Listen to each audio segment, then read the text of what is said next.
महात्मा गांधी को श्रद्धांजलि अर्पित करते हुए रूस के राष्ट्रपति व्लादिमीर पुतिन दोनों पसंदीदा भजन जो महात्मा गांधी के रहे, चाहे रघुपति राघव राजा राम हो या फिर वैष्णव जन हो, दोनों की ध्वनि आप वहां पर सुन रहे थे।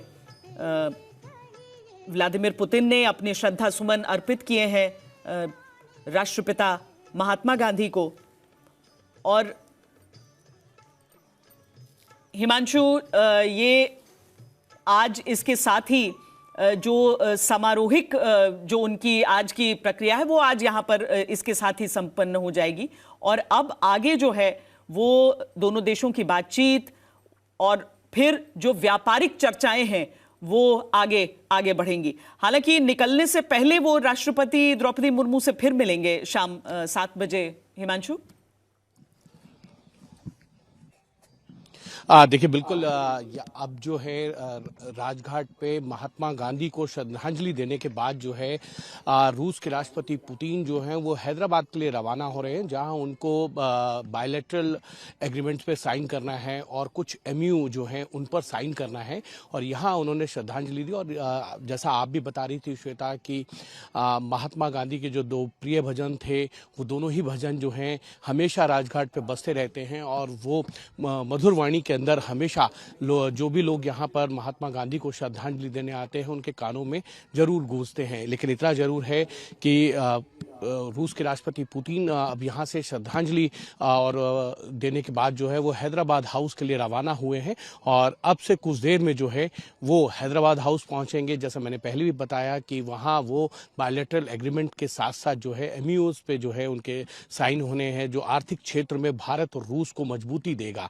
लेकिन उसके बाद जो है उनके कई कार्यक्रम रहने वाले हैं। भारत मंडपम में जो है उनका एक बिजनेस मीट रहने वाला है। उसके बाद शाम को जो है राष्ट्रपति के यहाँ उनका रात्रि भोज है, जिसमें राष्ट्रपति द्रौपदी मुर्मू ने उनको निमंत्रण दिया है। और उसके बाद जो है वो यहाँ से सीधा राष्ट्रपति भवन से जो है पालम एयरपोर्ट पहुंचेंगे, जहां से वो रूस के लिए जो है इसमें कि अभी जो तस्वीरें हमने आपको दिखाई हैं वो महात्मा गांधी को श्रद्धांजलि यानी श्रद्धा सुमन अपने अर्पित करने के बाद अपने शब्दों से श्रद्धांजलि यानी कि उन्होंने अपनी टिप्पणी, जो वहां का विजिटर बुक होता है जो हमेशा हमेशा के लिए दर्ज हो जाता है, जो इतिहास का हिस्सा बनता है, उसमें व्लादिमीर पुतिन ने अपनी वो टिप्पणियां इंगित की हैं। हिमांशु, देखिए बिल्कुल, क्योंकि जब भी कोई राष्ट्र अध्यक्ष आते हैं या किसी दूसरे देश के प्रधानमंत्री आते हैं तो वो श्रद्धा सुमन अर्पित करने के बाद महात्मा गांधी को जो विजिटर बुक होती है उसमें उनके बारे में जरूर लिखते हैं। और उसी कार्यक्रम के तहत जो है रूस के राष्ट्रपति जो हैं पुतिन, उन्होंने भी इस श्रद्धा सुमन अर्पित करने के बाद जो है वो विजिटर बुक में अपना जो है कमेंट लिखे हैं। और अब यहाँ से वो सीधा हैदराबाद हाउस के लिए रवाना हो रहे हैं। लेकिन इतना जरूर है कि आर्थिक क्षेत्र के लिए भारत और रूस के ये जो रिश्ते हैं, जिस तरीके से उनका एक ये दौरा है भारत का, ये बहुत महत्वपूर्ण है। क्योंकि ऐसे समय में जब अमेरिका की तरफ से जो है वो ट्रेड टैरिफ हो और दूसरी तरफ चीन के साथ भारत को आर्थिक क्षेत्र में मुकाबला करना हो, तो कहीं ना कहीं ये दौरा बहुत मजबूत है। और कई सेक्टर्स के लिए जो है आज बड़े एग्रीमेंट्स जो हैं वो दोनों देशों के बीच में देखने को मिलेंगे, चाहे वो डिफेंस का हो या नेचुरल गैस और पेट्रोलियम हो या फार्मास्यूटिकल हो, एग्रीकल्चर हो, साइंटिफिक टेक्नोलॉजी ट्रांसफर का हो।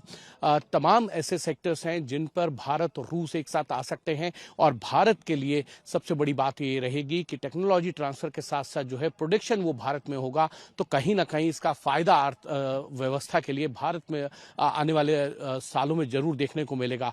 और यही बात है कि प्रधानमंत्री नरेंद्र मोदी जो हैं वो एक विकल्प के तौर पर जो हैं उन्होंने रूस के साथ जिस तरीके के रिश्ते हैं और उनकी जो दोस्ती रही है रूस के राष्ट्रपति पुतिन के साथ, वो दर्शाता है कि जिस तरीके से कल उन्होंने उनका वेलकम किया, खुद वो एयरपोर्ट गए, उनको अपने साथ गाड़ी में लेकर प्रधानमंत्री आवास पहुंचे और वहां रात्रि भोज में लगभग 3.5 घंटे जो है दोनों ही देशों के नेताओं के बीच में कई विषयों पे चर्चा हुई है। तमाम ऐसे इश्यूज हैं जिन पर चर्चा की गई है। तो ये माना जा सकता है कि आने वाले दिनों में भारत और रूस के जो रिश्ते हैं वो और ज़्यादा मजबूत होंगे और अर्थव्यवस्था में भारत और रूस को इसके फायदे जो हैं देखने को मिलेंगे। और भारत का जो एक तरीके से कहें अर्थव्यवस्था के क्षेत्र में प्रधानमंत्री नरेंद्र मोदी हमेशा ये कहते हैं कि 2047 में भारत को जो है वो विकसित राष्ट्र बनाना है। तो उस कड़ी में ये एक बड़ा कदम जो है वो है और आज उस बड़े कदम पर जो है कई एग्रीमेंट्स जो हैं वो आज देखने को मिलेंगे।